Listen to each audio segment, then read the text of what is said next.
നമസ്കാരം, ഞാൻ അനിസ്റ്റ. വായിച്ചാലും വളരും, വായിച്ചില്ലെങ്കിലും വളരും, വായിച്ചാൽ വിളയും, വായിച്ചില്ലെങ്കിൽ വളയും.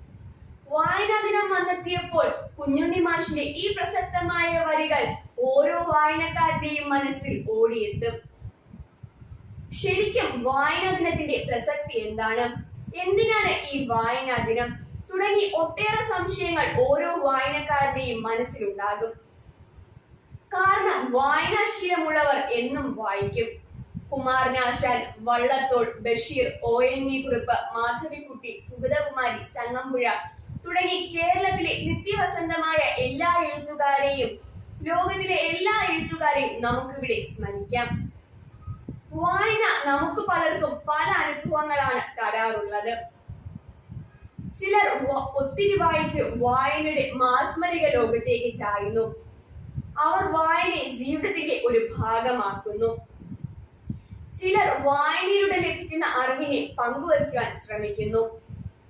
വായന മരിക്കുന്നു എന്ന് പലരും പറയാറുണ്ട്. യഥാർത്ഥത്തിൽ വായന മരിക്കുന്നുണ്ടോ? വായനയുടെ രൂപവും രീതികളും മാറി മറ്റൊരു തലത്തിലേക്ക് മാറിയെന്നല്ലാതെ വായനയ്ക്കൊന്നും സംഭവിച്ചിട്ടില്ല.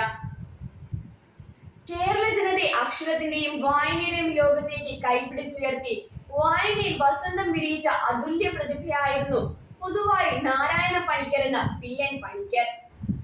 കേരള ഗ്രന്ഥശാല പ്രസ്ഥാനത്തിന് തുടക്കം കുറിച്ച അദ്ദേഹം സാക്ഷരത പ്രസ്ഥാനങ്ങളുടെ പോഷകരും ആയിരുന്നു. PN പണിക്കരുടെ ചരമദിനമായ ജൂൺ 19 അദ്ദേഹത്തോടുള്ള ആദരസൂചകമായി വിദ്യാഭ്യാസ വകുപ്പ് ഒരാഴ്ച വായനാ വാരമായി ആചരിക്കും. സനാതന ധർമ്മ വായനശാലയുടെയും PK മെമ്മോറിയൽ ഗ്രന്ഥശാലയുടെയും സ്ഥാപകനും ആദ്യ സെക്രട്ടറിയുമായിരുന്നു PN പണിക്കർ. ഗ്രന്ഥശാലകളില്ലാത്ത ഒരു ഗ്രാമവും കേരളത്തിൽ പാടില്ല എന്ന് സ്വപ്നം കണ്ട അദ്ദേഹം തന്റെ സ്വപ്ന സാക്ഷാത്കാരത്തിനായി രാപ്പകലില്ലാതെ അധ്വാനിച്ചു. വർത്തമാന പത്രങ്ങൾ ചുരുക്കമായിരുന്ന അക്കാലത്ത് ഗ്രാമീണ ചായക്കടകളിൽ പത്രം വായിക്കാൻ എത്തുന്ന സാധാരണക്കാർക്ക് സനാതന ധർമ്മശാല ഒരു ആശ്വാസ കേന്ദ്രമായി മാറി. നാട്ടുവെളിച്ചത്തിന്റെ ഇത്തിരി വട്ടത്തിൽ തുടങ്ങിയ ഗ്രന്ഥശാലകളെല്ലാം പിന്നീട് നാടിന്റെ സാംസ്കാരിക കേന്ദ്രങ്ങളായി മാറി.